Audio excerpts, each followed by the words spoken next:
No one paid much attention to the girl at first, just a quiet child clutching an old dog tag in her hand. But less than an hour later, a uniformed colonel walked into the police station and saluted her like he would a commanding officer.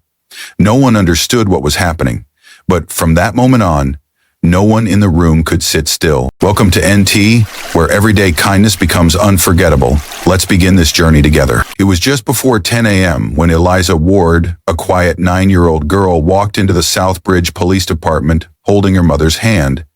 The air inside was strangely still. The soft clacking of keyboard keys, the low hum of old fluorescent lights, and the faint smell of paper and stale coffee filled the room. Eliza said nothing. She simply followed her mother, her small hands clutching the thin silver chain around her neck, from which hung a worn, dented military dog tag. The metal had dulled over the years, but to Eliza, it was more than just a keepsake. It was the last piece of a father she still spoke of with pride, even if not everyone believed her. At the front desk, Rebecca, Eliza's mother, spoke with the officer on duty. They broke in through the back door. Everything was ransacked. They took the laptop, some jewelry, she paused, then added softly. Luckily, Eliza wasn't home when it happened. She spent the night at her grandmother's just a few blocks away. I had a late parent meeting at school. The officer nodded and continued typing. Rebecca let out a quiet sigh of relief, but a few people around the room had begun to glance over toward the little girl sitting on the bench by the wall, silent, still, not looking at anyone. Eliza stared down at the dog tag, her fingers slowly tracing the faded letters. Grant T. Ward. It was a name she whispered to herself each night, like a quiet promise. Because, to Eliza, her father had never really left. She sat still, lost in that space only children in memories can reach. Until Officer Ken Mallory noticed her. He stepped away from his desk, coffee in hand, and walked toward her. Mallory had been on the force for over 25 years. He'd heard every heart-tugging story and long stopped believing most of them. Somewhere along the way, his caution had hardened into cynicism. He leaned in slightly, eyeing the tag beneath her collar, and gave a half smirk. So, let me guess. Your dad was some kind of hero? Like straight out of an old movie? A few quiet chuckles rippled from the desks behind him. One younger officer shook his head, used to these offhand comments, but Eliza didn't flinch. She didn't turn, didn't speak. She simply held the tag tighter, as if the words were trying to pierce through a memory she had every right to protect. Mallory took a sip of coffee and added, "Kids these days sure have wild imaginations. Everyone's a hero, huh?" At the front desk, Rebecca stopped writing. Her face froze, then flushed with quiet fury, but instead of snapping back, she walked quickly to her daughter, sat down beside her, and gently wrapped an arm around Eliza's shoulders, a silent apology for what her little girl had just been made to hear. At the far end of the hallway, behind the front desk, Mr. Alvin Cooper was doing what he always did, cleaning the station floors, one slow, steady stroke at a time. His mop moved across the white tile with practiced rhythm, each motion calm and deliberate, as if he weren't just scrubbing away dust, but quietly sorting through the drawers of an old memory. Most people didn't pay much attention to Cooper. He came in early, left early, never spoke unless spoken to. A bit thin, with a noticeable limp, a reminder of an old injury no one at the station ever asked about. To them, he was just old Mr. Cooper, the quiet janitor with the mop and faraway eyes.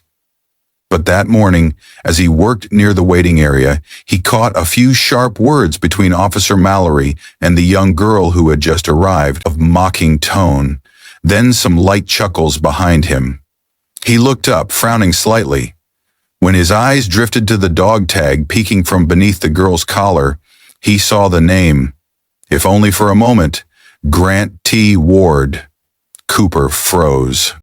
That name, it was familiar, not just in the casual way.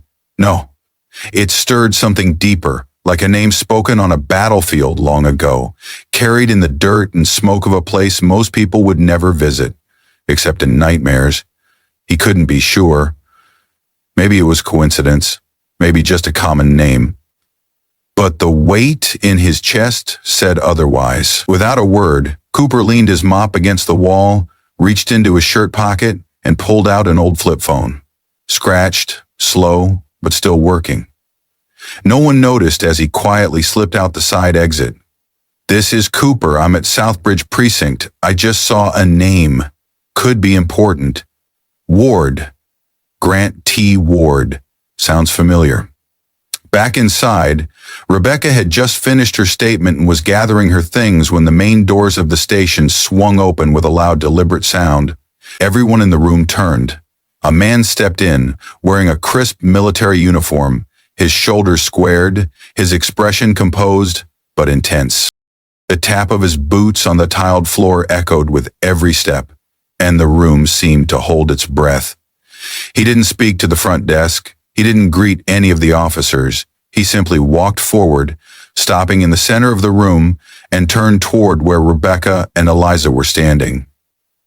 "Excuse me," he said, voice calm but clear. "I don't mean to intrude. My name is Colonel Charles Whitman from Thompson Base.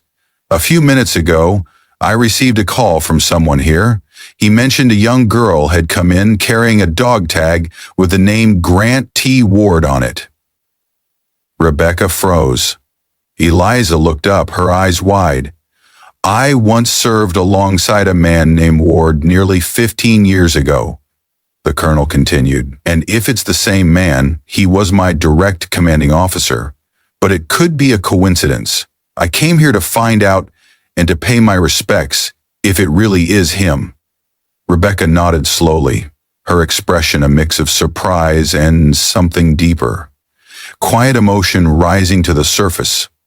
"My husband was stationed at Thompson Base," she replied softly. "He was a combat instructor. He was killed 2 years ago during a training accident." Colonel Whitman's eyes dropped slightly. He turned toward Eliza, stepped forward gently, and looked down at the dog tag nestled in her hands.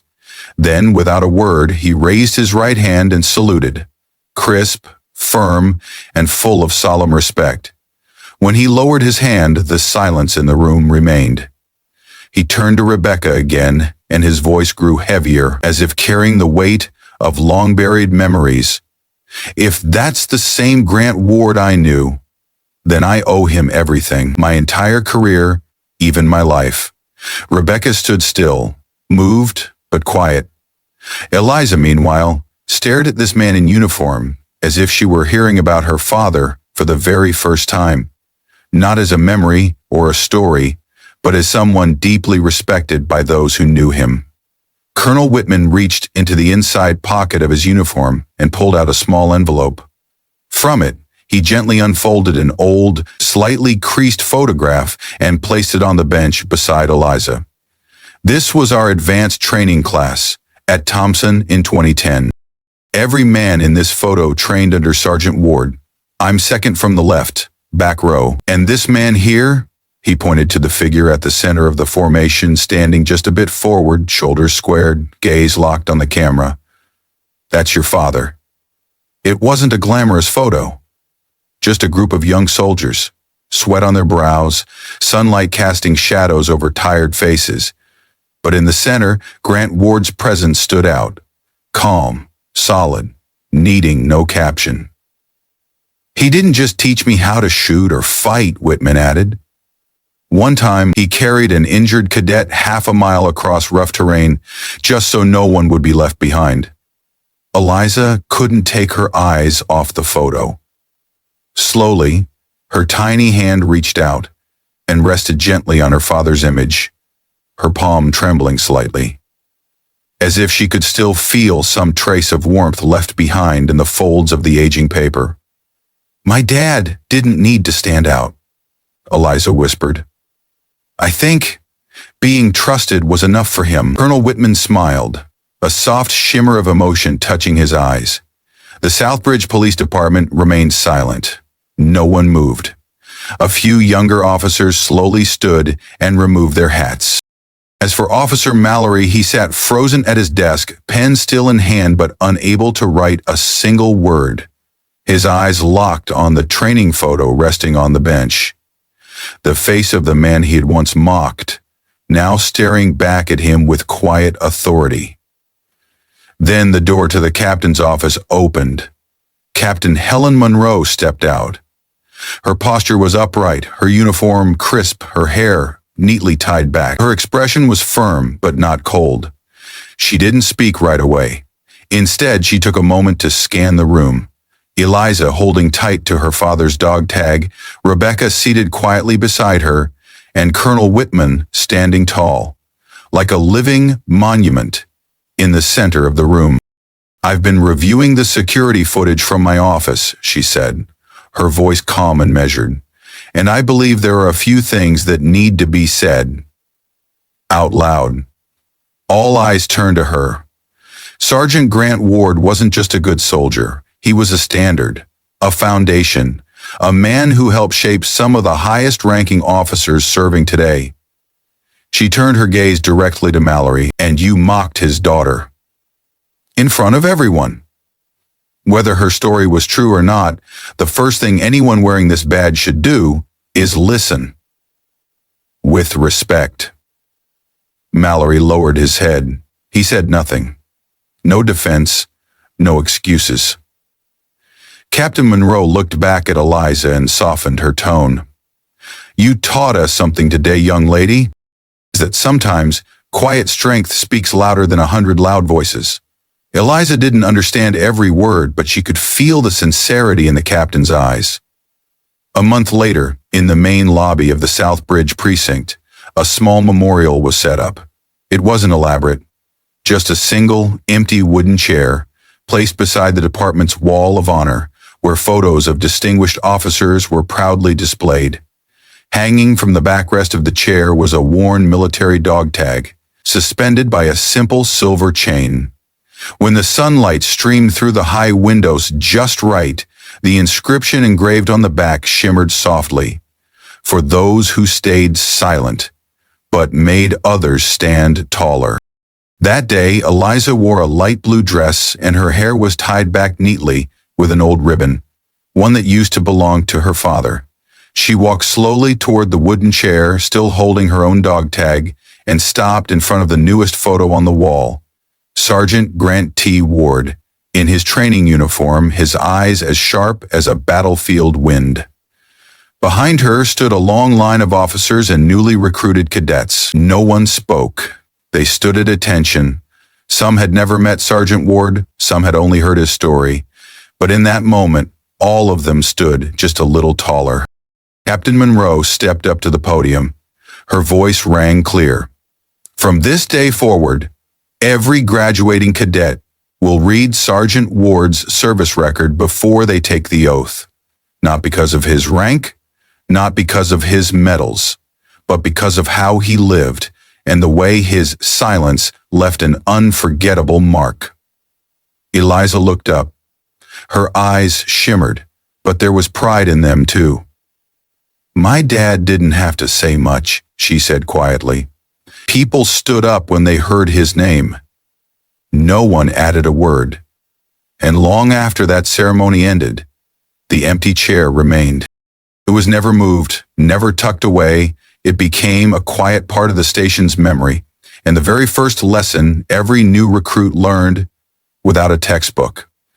No one at the Southbridge Police Department could have guessed that a quiet little girl and an old dog tag would teach them one of the most important lessons of their careers. Not through bold speeches, not through tears, but through quiet strength and a daughter's unshaken belief in a father the world seemed to have forgotten. Grant Ward was gone, but his legacy was never about medals or records. It lived in the people he trained, in the values he left behind, and in the way his daughter stood tall, even when others doubted. This story leaves us with a simple question. How many silent souls out there are carrying sacred memories, just waiting to be met with respect instead of doubt. Not everyone needs applause. Not everyone chooses to speak, but we always have a choice to meet them with humility and with open hearts. And maybe the greatest lesson came from Eliza herself. Sometimes you don't need to raise your voice to protect what's right. You just have to stand firm and never let go of what you believe in. If you believe that respect begins with listening and trust, comment the word legacy. And if you'd like to hear more stories that are honest, moving, and full of quiet inspiration, don't forget to follow NT Amazing Stories. Here we share the lives of ordinary people with extraordinary hearts, because sometimes one listener is enough to change everything.